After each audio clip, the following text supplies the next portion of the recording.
Réaction, Loïc, Claire, et ensuite on passe la parole aux élèves de Blaise Pascal. Oui, moi je me retrouve dans certaines de scrutin. Ça, c'est une. Oui, moi je me retrouve dans certaines de ces propositions. Il y en a d'autres qui mériteraient d'être clarifiées. Il est important qu'on re-questionne le mode de scrutin. Ça, c'est une évidence.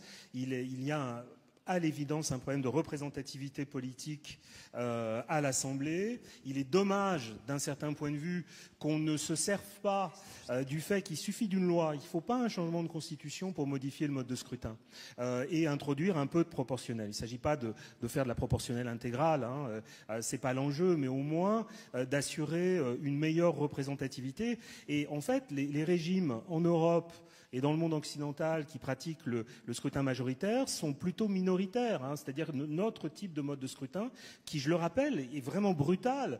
On le dit maintenant de plus en plus souvent, mais en obligeant les électeurs d'un certain point de vue à forcer leur jugement. Il y a un point que j'aurais rajouté, et je vais faire un peu de publicité pour une innovation démocratique dont on discute un peu en ce moment, qui est le vote par jugement majoritaire. C'est-à-dire qu'en fait, il ne s'agit plus de choisir un candidat. Ça nous fait penser à rien du tout, Loïc. À la primaire populaire, pour ceux qui s'intéressent un peu à la politique. Ah, c'était ça. Voilà, mais non, je fais pas l'article pour la primaire populaire. Pas du tout. Je me réjouis que la primaire populaire expérimente ce mode de scrutin après d'autres organisations. Hein, c'est pas la première fois, mais on évalue les candidats et donc le réflexe du vote utile n'a plus ne joue plus. On ne choisit pas un candidat dont on pense qu'il a des chances de gagner. On les évalue, donc il peut y avoir autant de candidats que l'on veut à l'élection, puisque finalement celui qui est choisi, c'est celui qui a la meilleure mention médiane. C'est un vote qui est beaucoup plus représentatif de l'intensité du soutien des citoyens aux différents candidats et qui ferait, me semble-t-il, s'il était généralisé et mis en place, qu'on n'aurait pas quelqu'un qui arrive à l'élection présidentielle ou dans d'autres élections avec le soutien en fait réel d'une minorité de la population, celle qui a voté pour lui au premier tour. Voilà, je suis désolé, c'est un peu compliqué, mais en tout cas, ça mérite d'être expérimenté et je félicite vraiment les lycéens d'avoir pris cet enjeu du vote vraiment au sérieux. Hein. Notre manière de voter n'est pas la seule possible et elle n'est sûrement pas la meilleure. Alors, vous n'avez pas fini de les féliciter parce qu'ils ont sacrément bossé, les lycéens. On va entendre maintenant Marie, Anaïs, Tess et Hugo de Blaise Pascal Le Charbonnier. Alors, je crois, Marie Bléchet, que vous vous chargez de l'intro et ensuite, il décline les propositions. 3 propositions. Alors, on va faire l'intro d'abord. Première proposition, réaction. Deuxième, réaction. Troisième, réaction. Ça vous va? Ok, formidable. Et évidemment, Dominique, Cynthia, vous aurez le droit de réagir à toutes ces formidables propositions. Marie, à vous. Qu'on peut applaudir. C'est pas simple ce qu'ils font non plus.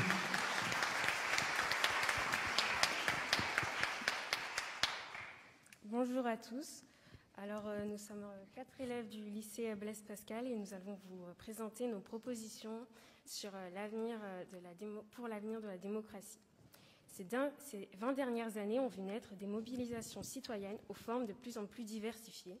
Attaque en décembre 1998, protestations syndicales contre la libération des services en 2005, occupation des places en 2011, les indignés en mai, Occupy Wall Street en décembre, Nuit debout en mars 2016, Action contre le glyphosate en 2017 et Gilets jaunes en novembre 2018, le mouvement des jeunes pour le climat en février 2019.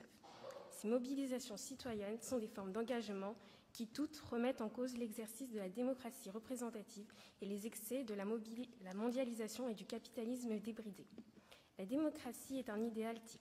Ses 2 piliers sont l'égalité et la liberté, en particulier l'égalité des chances et des droits ainsi que pour la liberté d'opinion. La liberté des idées et le pluralisme politique imposent le compromis pour que la gouvernance politique puisse s'exercer. On connaît les difficultés de ce système, en particulier face à la régulation du capitalisme, imposition des GAFAM, paradis fiscaux, taxes Tobin et le rôle des institutions politiques nationales, européennes, internationales mises à mal. Le capitalisme est aussi un idéal type dont un des fondements est la propriété privée. Il va de pair avec le marché. Le libéralisme économique le porte. Le dynamisme des marchés suppose des inégalités. Ces inégalités jouent d'ailleurs le rôle d'incitation puisqu'elles sont liées à la répartition opérée sur des marchés. Le marché est toujours une institution encadrée par le respect du droit des propriétés, par exemple, mais lorsque les inégalités s'aggravent ou lorsqu'elles sont considérées comme injustes et qu'elles débouchent sur une augmentation de la pauvreté, la question sociale revient au centre du jeu politique. Ces nouvelles formes d'engagement sont originales, replacées dans l'histoire des luttes populaires. Elles interrogent le fonctionnement de la démocratie participative et des institutions de la Ve République. Je vais laisser la place à mes camarades. Merci, et l'on entend maintenant Anaïs Martin qui vous présente une première proposition. Je crois qu'il y en a eu une trentaine, hein, c'est ça, de propositions. Donc c'est une sélection que vous avez eue tout à l'heure avec Maxime et que vous avez maintenant. Anaïs.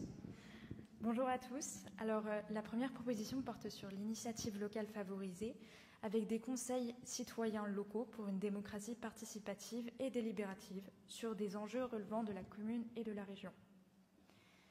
On part du constat qu'une part de plus en plus importante de la population se détourne d'un monde politique jugé opaque et éloigné. Le but est de remettre les citoyens au cœur de la démocratie. Cela suppose par exemple la mise en place d'assemblées citoyennes thématiques localement avec un pouvoir délibératif. Les avantages de ces assemblées citoyennes locales sont de faire participer les citoyens à la démocratie, mais aussi de faciliter le changement. La proximité des assemblées favorise la participation des citoyens qui interagissent pour proposer des solutions et des projets collectifs. Je vous remercie.